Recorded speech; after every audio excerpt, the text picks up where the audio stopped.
नमस्कार साथियों, आप लोगों का बहुत बहुत स्वागत है आपके अपने YouTube channel study with Rani sir में। आज के सेशन में हम कवर करेंगे एक्टिव वॉइस और पैसिव वॉइस। ठीक है, आज के इस वीडियो में हम देखेंगे एक्टिव वॉइस और पैसिव वॉइस, देखेंगे कुछ नए अंदाज में। तो उम्मीद है कि आपके लिए यह वीडियो बहुत हेल्पफुल होगा। यदि आपको पीडीएफ चाहिए जिस भी सब्जेक्ट का, जो भी हम वीडियो बनाते हैं उसका पीडीएफ चाहिए, तो हमारे टेलीग्राम चैनल को आप ज्वाइन कर लीजिए। ठीक है, तो active voice and passive voice, कृत और कर्मवाच। जो एक्टिव वॉइस है उसको हम कृतवाच कहते हैं, जो करता है, जो सब्जेक्ट करता है वो सब्जेक्ट से ज़्यादा क्रिया के अनुसार क्रिया पर जोर दिया जाता है, उसे हम कृत कहते हैं। जो कर्मवाच, जिस पर कर्म पर जोर दिया जाता है, उसे हम पैसिव वॉइस कहते हैं। ठीक है, तो पैसिव वॉइस कहते हैं वाच जो होते हैं, वाच तो वो कितने प्रकार के होते हैं? दो प्रकार के। There are two types of voice in English. English में टू टाइप्स के होते हैं। कौन कौन से? एक्टिव वॉइस और पैसिव वॉइस। ठीक है, एक्टिव वॉइस क्या है? कृतवाच। एक्टिव का शब्द होता है सक्रिय, जो सक्रिय होना। ठीक है, जब वाक्य में कर्ता स्वयं क्रिया करता है, यानी कोई काम करता है, तो अर्थात जब कर्ता स्वयं कार्य करता है तो उसे एक्टिव वॉइस कहते हैं। ठीक है, जैसे जंकार ईट्स द फूड, तो इसमें क्या है? कर्ता खुद काम कर रहा है। क्या कर रहा है? कर्ता क्या कर रहा है? खाना खा रहा है, तो क्रिया पर जोर दिया गया। क्या कर रहा है? खाना खा रहा है। ठीक है, उपरोक्त वाक्य में भोजन करने में स्वयं सब्जेक्ट का सक्रिय है। क्या है? भोजन करने में जो खाना खाता है तो उसमें क्या सक्रिय है? जो खाना खा रहा है, अर्थात जंकार स्वयं भोजन कर रहा है। ठीक है, यह तो यह कर रहा है, यह एक्टिव वॉइस है। ठीक है, वाक्य है। अब पैसिव वॉइस, पैसिव वॉइस में कर्मवाच। पैसिव का शाब्दिक अर्थ होता है निष्क्रिय, जो इसको निष्क्रिय है। ठीक है, जब वाक्य में सब्जेक्ट स्वयं निष्क्रिय होता है तथा वर्ब के अनुसार कार्य किया जाता है, तो यह पैसिव वॉइस का वाक्य कहलाता है। ठीक है, जैसे कुछ ऐसे हैं। सबसे पहले देखते हैं कि एक्टिव से पैसिव वॉइस बनाने में तो कुछ मेन जो है, हमेशा जो हर वक्त किसी भी तरह का वो बनाने के लिए उपयोग होते हैं, वो है कि सब्जेक्ट को ऑब्जेक्ट और ऑब्जेक्ट को सब्जेक्ट में बदलते हैं। ठीक है, सब्जेक्ट को ऑब्जेक्ट के स्थान पर और ऑब्जेक्ट को सब्जेक्ट के स्थान पर। जो ऑब्जेक्ट है वो अगले जो पैसिव वॉइस में न्यू सब्जेक्ट के रूप में आए, और जो सब्जेक्ट है वो ऑब्जेक्ट के रूप में जाएगा। तो इसमें क्या द, जैसे जो है the food is eaten the जनकार, तो जनकार उसमें क्या था? सब्जेक्ट। तो ये कहाँ पर आ गया? ऑब्जेक्ट के स्थान पर। ठीक है, ये ऑब्जेक्ट के स्थान पर आ गया। और द फूड जो ऑब्जेक्ट था वो कहाँ पर आ गया? सब्जेक्ट के स्थान पर। ठीक है, ये सब्जेक्ट के स्थान पर आ गया, ये ऑब्जेक्ट के स्थान पर। और वर्ब, वर्ब की क्या? थर्ड फॉर्म, तीसरी अवस्था सभी में लगेगी। इसमें ये नहीं है कि किसी में नहीं लगी, लेकिन बाई और थर्ड फॉर्म हर एक पैसिव वॉइस में जिसमें जो भी बनाया जाएगा उसमें बाई प्लस वर्ब की थर्ड फॉर्म सभी में लगना है, और सब्जेक्ट को ऑब्जेक्ट, ऑब्जेक्ट को सब्जेक्ट में बदलकर मेन वर्ब की थर्ड फॉर्म लगाते हैं और ऑब्जेक्ट से पहले बाई लगाते हैं। ये तो कंपलसरी है, ये जरूरी है जब एक्टिव वॉइस से पैसिव वॉइस बनाते हैं तब। अ पर्सन, यानी कुछ जो है चेंजेस हैं जो सब्जेक्ट के स्थान से फिर ऑब्जेक्ट के स्थान पर जाते हैं, तो उनमें कुछ परिवर्तन है। जैसे कुछ परिवर्तन होते हैं, जैसे फर्स्ट पर्सन आई को किस में बदलते हैं? मी को। अगर आई सब्जेक्ट के स्थान पर है और ऑब्जेक्ट के स्थान पर जाता है, जब पैसिव बनाते हैं तो सब्जेक्ट के स्थान से जब ऑब्जेक्ट के स्थान पर जाते हैं तो आई को मी में बदल दिया जाता है, और बी को अस में बदल दिया जाता है, दाऊ को थी में बदल दिया जाता है, यू को यूई में रहेगा, और ही को हिम में, सी को हर में, इट को इट रहेगा, दे को देम में, हु को होम में। ठीक है, इसी प्रकार जब ऑब्जेक्ट जो पसेसिव है, पसेसिव जो ऑब्जेक्ट होते हैं, जो उनमें माई माइन, जो मतलब पसेसिव का मतलब होता है जो अधिकार बताने वाले, ऑनर शब्द दिखाने वाले। ऑनर शब्द का मतलब होता है जैसे यह मेरा पेन है, तो यह मेरा जो है क्या है? पसेसिव है। माइन अवर, यानी हमारा, हमारा क्या? हमारा अधिकार है उस पर, तो हम अधिकार दिखाते, तो अधिकार को क्या होगा? वो पसेसिव प्रोनाउन है। ठीक है, तो पसेसिव प्रोनाउन आते हैं उन्हें दे को दाइन, यू को योर्स, हिज को हिज, और हर को हर्स, इट्स को इट, देयर को देयर, और हुज को हुज। ठीक है, इस प्रकार बदलते हैं। ठीक है, अब कुछ एग्जाम्पल दिए गए हैं, जैसे the peon rings the first bell on वो एट 10 o'clock। ठीक है, उसने क्या पहली घंटी 10 बजे बजाई। ये क्या है एक्टिव वॉइस। अब जैसे में क्या है द फर्स्ट बेल, ये क्या ऑब्जेक्ट। तो ऑब्जेक्ट जो ये है अगर कब था ये एक्टिव वॉइस में ऑब्जेक्ट था, लेकिन जब पैसिव वॉइस बनाएंगे तो ये कहाँ पे आ जाएगा, ये सब्जेक्ट के स्थान पर आ जाएगा। और द प्यून है जो द प्यून ये सब्जेक्ट था तो सब्जेक्ट के स्थान पर कहाँ पर आ जाएगा, ऑब्जेक्ट के स्थान पर। ठीक है, तो द फर्स्ट बेल इज रंग at the 10 o'clock by the peon लिखा नहीं गया है यहाँ पर बाई मिस्टेक। ठीक है, तो क्या है बाई द प्यून। ठीक, पियोन। ठीक है, बाई मिस्टेक लिखा नहीं गया है, कोई बात नहीं। ठीक है, तो my father teach me English. ठीक है, तो कहा I am taught English by my father. ठीक है, तो माई फादर कहाँ था, सब्जेक्ट सब्जेक्ट के स्थान पर था, उसको क्या किस में बदल दिया, ऑब्जेक्ट के स्थान में। और जो मी है, मी को किस में बदला, आई में। तो मी को अगर हम ऑब्जेक्ट से सब्जेक्ट के स्थान पर ले जाते तो उसे हम आई में परिवर्तित करते हैं, जैसा कि अभी देखा था थोड़ी देर। और इंग्लिश बाई माई फादर। ठीक है, इन द एक्टिव वॉइस, यानी एक्टिव वॉइस में the subject of the verb is the person और things that does the action. मतलब किस पे एक्शन पर, किस पे वर्ब पे जोर दिया जाता है। लेकिन in the passive voice the action is done the subject to the subject. जो एक्शन किस पे है वो संपन्न होती है किस पे, सब्जेक्ट पे। इसमें कृतवाच्य में कोई करता करता कोई निष्क्रिय करता है, जबकि कर्मवाच्य में करता निष्क्रिय रहता है। इसे passive voice, in passive voice में क्या है, in English indicate to shift of interest from the doer subject. ठीक है, subject of the action to the subject to the object to of action, object of action. तो कर्मवाच्य में क्रिया के कर्ता के बजाय कर्म पर अधिक जोर दिया जाता है, किसमें, पैसिव वॉइस में। क्रिया पे जोर देने के बजाय पैसिव वॉइस पर, यानी वो अधिक जोर किस पे दिया जाता है, कर्म पर, जो कर्म हुआ उस पर। The object of transitive verb in the active voice becomes the subject of the verb in passive voice. ठीक है, अब कृतवाच्य में संकर्म सकर्मक क्रिया का कर्म, जो ट्रांसिटिव वर्ब है ये सकर्मक क्रिया कर्मवाच्य में क्रिया का कर्ता में बन जाता है। ठीक है, जो क्रिया को कर्ता में बदल देते हैं। The passive voice are formed with the suitable from the verb की थर्ड फॉर्म। क्या है, वर्ब की third form only transitive verb. ठीक है, verb which take of an object can be used at passive voice, किसमें हम passive voice में कर सकते हैं। ठीक है, सहायक क्रिया भी उचित बी की उचित फॉर्म वर्ब थर्ड फॉर्म का प्रयोग वाच्य के बनाए जाते हैं, जो कर्म में वाच्य में सकर्मक क्रिया का प्रयोग किया जाता है। अब एक्टिव वॉइस और पैसिव वॉइस में बदलते समय कुछ नियम को ध्यान रखता है। सबसे पहले वाक्य सब्जेक्ट को ऑब्जेक्ट, ठीक है, ऑब्जेक्ट को सब्जेक्ट में बदल लेते हैं और सब्जेक्ट को ऑब्जेक्ट में बदल देते। ठीक है, सब्जेक्ट को ऑब्जेक्ट और ऑब्जेक्ट को सब्जेक्ट में बदल कर लिखते हैं।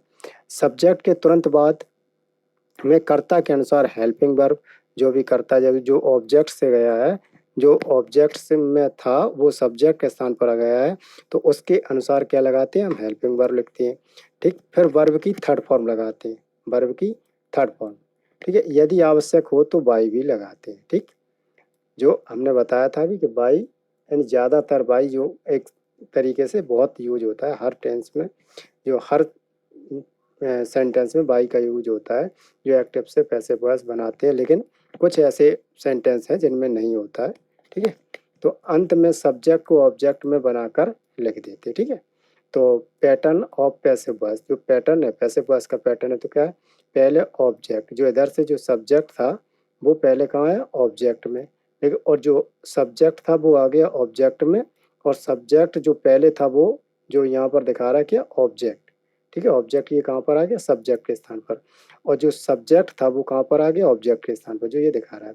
फिर इसमें हेल्पिंग वर्ब, फिर वर्ब की थर्ड फॉर्म प्लस बाय। ठीक है, तो सब्जेक्ट के रूप में किसको, ऑब्जेक्ट का यूज करते हैं, और ऑब्जेक्ट के रूप में किसको, सब्जेक्ट को यूज करते हैं। और suitable form of be, be की थर्ड फॉर्म लगाते हैं, और जो भी वर्ब की थर्ड फॉर्म लगाते हैं, वो बी जो भी साइक्रिया आती है टेंस के अनुसार वो साइक्रिया लगाते हैं। ठीक है, pattern of the passive voice present tense, पहले हम प्रेजेंट टेंस में देखते हैं जो भी प्रेजेंट टेंस में आते हैं। तो प्रेजेंट इंडेफिनिट, तो प्रेजेंट इंडेफिनिट में क्या है, ऑब्जेक्ट, ठीक है, कौन सा, जो सब्जेक्ट के स्थान से आया था, ठीक है, जो ऑब्जेक्ट है जो सब्जेक्ट के स्थान पे मतलब आया है, ऑब्जेक्ट है जो सब्जेक्ट के स्थान पर आया ये, तो object plus is am are, ठीक है, प्रेजेंट डेफिनेट में, प्लस वर्ब की third form plus by plus subject लगाते हैं, ठीक है, जैसे इसमें दिखाया है active voice passive voice. Ram eats the food present definite में, तो पहले क्या द फूड पहले आ गया। अब द फूड एक वचन है तो इसमें क्या लगा, एज, एज के बाद ईट की थर्ड फॉर्म क्या, ईटन बाई राम, राम क्या सब्जेक्ट, ठीक है, और जो कहाँ पर यूज हुआ है, ऑब्जेक्ट के स्थान पर। अब राम डज नॉट अगर नेगेटिव हो तो कोई परिवर्तन नहीं है, बस वैसे ही है, हेल्पिंग वर्ब के बाद हमें नॉट लगाना है सिर्फ, तो does not eat the food और same the food is not, ठीक है, यही एज के बाद नॉट लगा, ईटन बाई राम। अब इंट्रोगेटिव हो तो does Ram eat the food, तो इज, जो डज है डज के स्थान पर लग जाएगा is the food eaten by Ram, ठीक है, भाई does Ram eat the food, तो भाई is the food eaten by Ram, same है, कोई कंडीशन नहीं है, जैसे ट्रांसलेशन बनाते हैं उसी प्रकार से है नेगेटिव इंट्रोगेटिव, बस देखना है तो सिंपल वो असर्टिव सेंटेंस देखना है, ठीक है। प्रेजेंट कंटिन्यूअस कुछ नहीं है, बस वही है, इज एम आर तो लगेगा, इसके साथ जो आई एन जी लगती है उसके स्थान पर सिर्फ हम बीइंग जोड़ देते हैं, और वर्ब की third form by plus subject, और कुछ नहीं है। नेगेटिव में वही हेल्पिंग वर्ब के बाद नॉट लगा देते हैं, एज के बाद नॉट, इसमें एज के बाद नॉट है, नॉट के बाद बीइंग लगाते हैं, बीइंग है तो Ram is the eating the food, ठीक है, द फूड एक वचन है, is being eating by Ram, ठीक है, बीइंग लगा देते हैं, तो Ram is not eating the food, तो the food is not being eaten by Ram, तो अगर इंट्रोगेटिव में हो अगर क्या पहले लगता हो तो is Ram eating the food, तो इज यहीं पर रहेगी, द फूड फिर बीइंग ईटिंग बाई राम, तो इसके बाद भाई is the Ram eating the food, तो भाई is the food being eating by Ram, ठीक है। अब इसके बाद देखते हैं प्रेजेंट परफेक्ट टेंस, ठीक है। अब प्रेजेंट परफेक्ट में क्या है, इसको भी वही है, बस इसके साथ हैज हैव के बाद ए बीन जोड़ देते हैं, क्या हैज हैव के बाद बीन जोड़ते हैं, और वर्ब की थर्ड फॉर्म जो इसमें तो पहले ही से होती है, क्योंकि जो प्रेजेंट परफेक्ट टेंस है वो वर्ब की थर्ड फॉर्म के साथ ही बनाया जाता है, तो वाक्य में अगर हैज हैव है तो उसके साथ सिर्फ बीन जोड़ना है आपको, और कोई परिवर्तन नहीं करना है, ऑब्जेक्ट को सब्जेक्ट में, सब्जेक्ट को ऑब्जेक्ट में, और सब्जेक्ट से पहले बाई लगा देंगे, और कुछ नहीं। जैसे एक्टिव वॉइस और पैसिव वॉइस के कुछ एग्जांपल है, जैसे असर्टिव में अगर सिंपल हो तो Ram has eating the food, तो राम हैज द फूड पहले आ जाएगा, जो सब्जेक्ट के स्थान से सब्जेक्ट के स्थान पर आएगा object, has been eating by Ram. अब नेगेटिव सेंटेंस हो तो हैज के बाद नॉट लग जाएगा, और बीन लगेगा, बीन तो वही रहेगा, ईटन बाई राम, ठीक है, अगर हैज पहले है तो हैज पहले ही रहेगा, the food been eating by Ram, why has been eating the food, why has the food been eating by Ram, ठीक है, सेम वही है, कोई परिवर्तन नहीं है। अब pattern of passive voice past tense, अगर पास्ट टेंस में है तो क्या, पास्ट इंडेफिनिट है तो सिर्फ बाज बर, जैसे उसमें एज एम आर लगती थी, और वर्ब की थर्ड फॉर्म तो सभी में लगना है, सब्जेक्ट को ऑब्जेक्ट सभी में बदलना है, ऑब्जेक्ट को सब्जेक्ट में सभी बदलना है, और सब्जेक्ट से पहले वाई लगानी है जो ऑब्जेक्ट के स्थान पर जाती है, ठीक है। और उसके बाद क्या है, बाज बार, और प्रेजेंट कंटिन्यू वो पास्ट कंटिन्यूअस में क्या करेंगे, सेम कंडीशन, जैसे उसमें एज एम आर लगती थी, इसमें बाज बर के बाद उसमें बीइंग लगती थी प्रेजेंट में, और पास्ट में भी हम बीइंग जोड़ देंगे, और सेम कंडीशन वही रहेगी, ठीक है। जैसे राम एट जो सेकंड फॉर्म थी उसको थर्ड फॉर्म में बदल दिया, और द फूड को सब्जेक्ट के स्थान पर लाए, राम को बाई राम ऑब्जेक्ट के स्थान पर लाए, और बाज लगा दी, ठीक, क्योंकि फूड एक वचन था, ठीक है। अब Ram did not eat the food, तो Ram the food was not eaten the food, क्योंकि हेल्पिंग वर्ब के बाद जो डिड है, डिड हेल्पिंग वर्ब है, हेल्पिंग वर्ब में जो नए में पैसिव वॉइस में आएगी वो हेल्पिंग वर्ब आएगी क्या, बाज, तो बाज के ही बाद हमें नॉट लगाना है, ठीक है। अब did Ram eat the food, तो was the food eaten by Ram, simple है, कोई नहीं है, दूसरा कोई नया नियम ही नहीं है, बस वही नियम है, और पैसिव वॉइस कोई ज़्यादा कठिन है ही नहीं है। तो भाई did Ram eat the food, तो भाई was the food eaten by Ram, ठीक है, सेम है। और इसमें अभी क्या है, वही है, सिर्फ बीइंग जोड़ना है, और वर्ब की थर्ड फॉर्म लगनी है, बाई प्लस सब्जेक्ट लगनी है, ठीक है। तो रामबाज, ठीक है, eating the food, I N G को हटा दीजिए, ईट की थर्ड फॉर्म लगा दी ईटिंग, और इसमें बीइंग जोड़ दिए, ठीक है, और बाज के बाद नॉट लगाना है, बीइंग लगी है, बीइंग लगी है, बीइंग लगी है, और कोई नहीं है, सेम वही कंडीशन है, ठीक है, जो आप बनाते रहते हैं, ठीक है। अब पास्ट परफेक्ट टेंस, इसमें भी क्या हैड के बाद सिर्फ बीन जोड़नी है क्योंकि थर्ड फॉर्म इसमें लगी ही होती है, ठीक है। सब्जेक्ट, अब हैड के बाद बीन, ठीक है, और the food had been eaten by Ram, ठीक है। द हैड अगर नेगेटिव हो तो हैड की बार नॉट और बीन से पहले लगा देंगे। अगर वो इंट्रोगेटिव है तो हैड के साथ had the food beaten been eating by Ram, और भाई had Ram eating the food, ठीक है। तो भाई हैड द फूड ईटिंग, वो food been eaten by Ram, ठीक है। तो pattern of passive voice of future, अगर फ्यूचर में, अब इसमें कुछ ऐसे हैं जो इसमें दिखाया नहीं कि कुछ के पैसिव वॉइस नहीं बनती है, जैसे प्रेजेंट परफेक्ट कंटिन्यूअस टेंस और पास्ट परफेक्ट कंटिन्यूअस टेंस, ठीक है।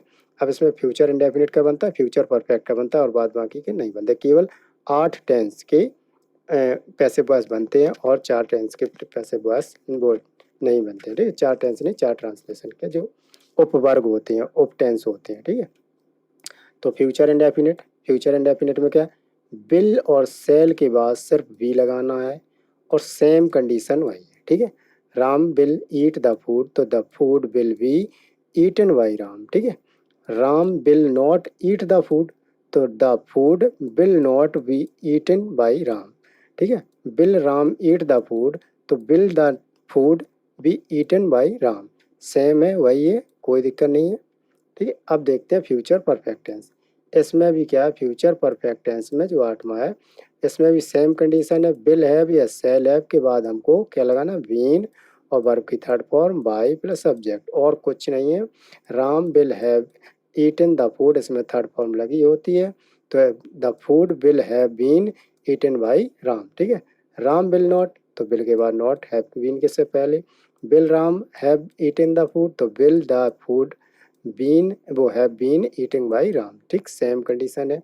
अब पैटर्न और पैसिव वॉइस जो मॉडल एक्सिलरी, जो मॉडल एक्सिलरी होती हैं, हम मॉडल एक्सिलरी के साथ में must can could should shall, must can so could shall should will would may might और टू नीड आदि के साथ क्या लगाते हैं, पैसिव वॉइस में हेल्पिंग वर्ब हमेशा बी का प्रयोग होता है, जिसमें किसका, बी का प्रयोग होता है, और कुछ नहीं है। जो मॉडल एक्सिलरी आती है, तो जैसे can could shall should may might और मस्ट और टू नीड डायरी वगैरह जो भी हैं, तो इसमें क्या है सिर्फ, और वर्ब की थर्ड फॉर्म तो कंपलसरी है, बाई, बाई के बाद ऑब्जेक्ट, ऑब्जेक्ट के बाद सिर्फ क्या है, बी जोड़ना है, क्या, you must write a letter, तो क्या a letter must be written by you, ठीक है। You must not touch the switch, तो the switch must not be touched by you, ठीक है। तो इसके बाद वुड हैव, अगर वुड हैव है तो पैसिव वॉइस के साथ इसमें बीन जोड़ देते, ठीक है। क्या, he would have done it, तो वुड हैव के बाद क्या, बीन जोड़ दिया, ठीक है, और सेम वही है। पैटर्न ऑफ 5 कौन सा, पैसिव वॉइस टू, अगर टू इन्फिनिट इन्फिनिट आती है, क्रिया आती है जो टू इन्फिनिट में साथ में यूज होती है, तो उसके साथ क्या, टू के साथ बी जोड़ देते हैं और वर्ब की थर्ड फॉर्म लगती है, ठीक है। और कुछ नहीं है, सेम वही है, हेल्पिंग वर्ब जो भी आए, बस यही देखना है कि टू बी के टू के बाद हमें बी जोड़ देते हैं, जो इन्फिनेटिव के साथ आती है। तो टेंस तथा ऑब्जेक्ट के अनुसार हेल्पिंग वर्ब का प्रयोग किया जाता है, जैसे सी एज टू, टू आ गया, टू किस पे आया, जब वर्ब से पहले, ठीक है, जब वर्ब से पहले जो टू लग जाता है तो उसे क्या होता है, इन्फिनेटिव बोलते हैं, जब वर्ब से पहले, ठीक है।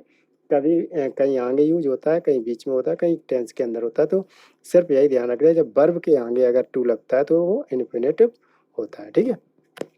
तो टू के बाद सिर्फ हमें बी जोड़ना है, कुक की थर्ड फॉर्म लगनी है, और सी को बदल कर हर में हो गया, और द फूड लगनी है, ठीक, वही है।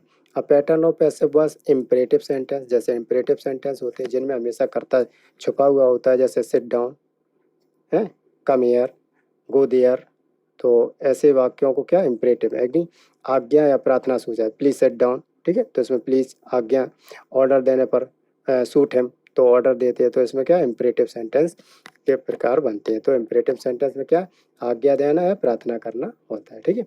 लेकिन इम्परेटिव सेंटेंस हमेशा कैसे स्टार्टिंग होते हैं, वर्ब की फर्स्ट फॉर्म से, ठीक है, वर्ब की फर्स्ट फॉर्म से स्टार्ट होने वाले इम्परेटिव सेंटेंस के साथ में, हमका इम्परेटिव सेंटेंस के साथ में पैसिव वॉइस में लेट, ठीक है, जैसे लेट लगाते हैं, ठीक है, हेल्पिंग वर्ब बी का प्रयोग किया जाता है, ठीक है। जो असर्टिव वाक्य में पहले देखते हैं हम क्या लगाते हैं, सिर्फ लेट। ठीक है, सूत्र है let plus object plus be plus verb की थर्ड फॉर्म। ठीक है, let plus object plus not be plus verb की थर्ड फॉर्म अगर नेगेटिव हो तो। जैसे स्टॉप द वर्क, तो वर्क स्टॉप। ठीक है, तो क्रिया क्या है, जो इसकी वर्ब है, वर्ब क्या है, स्टॉप। स्टॉप की थर्ड फॉर्म क्या हो जाएगी, स्टॉप्ड। ठीक है, स्टॉप की स्टॉप्ड। इसके आगे जो सब्जेक्ट के स्थान पर क्या, लेट। लेट, अब जो ऑब्जेक्ट है, ऑब्जेक्ट का है द वर्क। ठीक, तो the work, let the work be stopped. ठीक है, बी जुड़ जाएगा जो इसमें दिया गया है। अब डोंट स्टॉप द वर्क। ठीक है, तो डोंट है, let the work not be stop. ठीक है, क्योंकि जो यहाँ दिया गया नॉट बी, बी से पहले नॉट लगाते हैं। अब स्टार्टिंग विथ, अगर इम्परेटिव सेंटेंस लेट से शुरू होते हैं तब, तो लेट से शुरू होने वाले वाक्य में let object plus be plus verb की third form plus by plus subject लगाते हैं। जैसे let him do it, let him do it, मतलब चलो आओ ये करते हैं। तो लेट इट, ये क्या सब्जेक्ट आ गया, it be done by him, तो ये ऑब्जेक्ट है, ये क्या हिम। ठीक है, तो let me try this question, तो let this question, this question क्या ऑब्जेक्ट है, बी ट्राइड बाई मी। ठीक है, अब इम्परेटिव सेंटेंस विदाउट ऑब्जेक्ट, जिसमें ऑब्जेक्ट नहीं होते, जैसे इंट्रांसिटिव वर्ब कहते हैं। तो इंट्रांसिटिव वर्ब होते वो क्या, imperative sentence without a verb. ठीक है, जो अभी बता रहे थे। तो इसमें क्या, जो भी यू आर के साथ जो भी भाव है, भाव में जैसे किसी को ऑर्डर देते हैं, ठीक है, किसी से विनती करते हैं, प्लीज़ इधर come here, please come here, तो क्या है, एक भाव आया, प्लीज़ का मतलब हुआ हमने उसे विनती की। अगर हमने ऑर्डर दिया है शूट हिम या सिट डाउन, तो क्या हुआ, उसको ऑर्डर का भाव आ गया। ठीक है, अगर हुक्म देना तो कमांड का भाव आ गया। तो इसमें किसी के सामने प्रस्ताव रखना तो उसको प्रपोज का भाव आना। तो भावार्थ देने वाली क्रिया को क्रिया और की थर्ड फॉर्म लगाते जो भावार्थ देते, जैसे और ऑर्डर है तो ऑर्डर को हो जो ऑर्डर्ड, रिक्वेस्ट को हो जो रिक्वेस्टेड।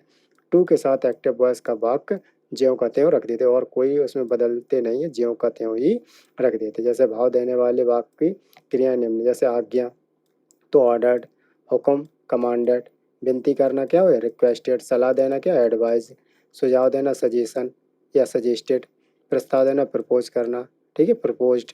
या मना करना तो कहा प्रोविडेंट, और भीख मांगना बेग्ड, चेतावनी यानी मैसेज। ठीक है,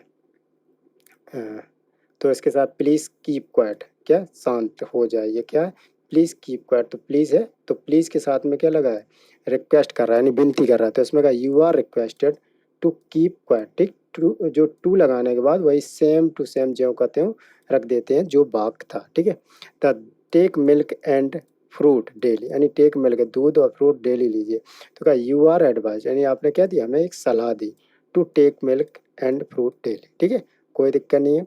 वर्क हार्ड, यानी यू आर एडवाइज, यानी सलाह है कि वर्क हार्ड, आप कठिन परिश्रम कीजिए। अब इम्परेटिव सेंटेंस के वाक्यों में उनके भावार्थ के अनुसार मॉडल्स का प्रयोग कर भी पैसे बनाए जाते हैं। जो उनके मॉडल्स हैं उनका भी पैसे बनाया जाता है अगर उनके भावार्थ के साथ। जैसे हेल्प द नीडी, ठीक है, तो the needy should be help, तो यहाँ पर क्या है, ये मॉडल्स है, मॉडल्स के साथ क्या वी जोड़ दिया। ठीक है, अब पैटर्न ऑफ पैसे बस कौन सा, सेवन। अगर स्टार्टेड हु और विच से हो, अगर कोई वाक्य जो है हु और विच से हो, तो कोई टेंशन लेने की ज़रूरत नहीं है। आपको सबसे बढ़िया है उसमें क्या, हु को वाई होम से और विच को वाई विच से स्टार्ट करते हैं। और फिर क्या, जो भी ए जे एम आर आए, या अगर प्रेजेंट में हो तो ए जे एम आर, और पास्ट में हो तो was were plus object plus verb की थर्ड फॉर्म लगाते हैं। जैसे who gave him a book, ठीक है, तो by who was he given a book. तो सेंटेंसेस स्टार्टेड विथ विच, अगर विच से स्टार्ट होने वाले हैं तब भी हम क्या वाई विच लगाते हैं। तो गिवन नाउन, जो भी नाउन हो, इजेमार, जो भी एजेमार या बाजबर, जो भी सहायक क्रिया है या हेल्पिंग वर्ब है, उसे ऑब्जेक्ट प्लस वर्ब की थर्ड फॉर्म लगाते हैं। ठीक है, तो अब आ जाओ बाज वर्ब। ठीक है, बाज वर्ब जैसे which why was telling a story. ठीक है, तो विच वाई विच, ठीक है, why which why was a story being told. ठीक है, अब पैटर्न नंबर 8 है कौन सा, अनइम्पॉर्टेंट सब्जेक्ट। अगर अनइम्पॉर्टेंट सब्जेक्ट हो तो उसमें एक्टिव वॉइस के वाक्यों में सब्जेक्ट के रूप में, जैसे अगर कोई समबडी, ठीक है, someone, everyone, everybody, all of them, ठीक है, द पीपल आ जाए तो पैसिव वॉइस बनाते समय उन्हें लिखा या बोला नहीं जाता है। जैसे object plus helping verb plus verb की third form. Someone posted the letter, ठीक है, तो द लेटर बाय पोस्टेड, इसको हम समवन को नहीं बोलेंगे। People take the tea in the morning, तो क्या, tea is taken in the morning, ठीक है। Someone is waiting for you in the room, तो you are being waited in the room, ठीक है। जो समवन है, समवनी है, मैनी पीपल है, ये क्या, ये छोड़ दिए जाते हैं, इनको हम नहीं उपयोग में लेते हैं पैसे बनाते समय। अब मैनी पीपल, सम पीपल और आर इम्पॉर्टेंट सब्जेक्ट, जो इम्पॉर्टेंट सब्जेक्ट है मैनी पीपल सम पीपल, तो उसमें क्या जैसे इसको क्या करते हैं, उसको नहीं यूज करते। तो पैटर्न ऑफ पैसिव वॉइस की, जैसे गोइंग टू, ठीक है, कहीं कहीं वाक्य में आता है गोइंग टू।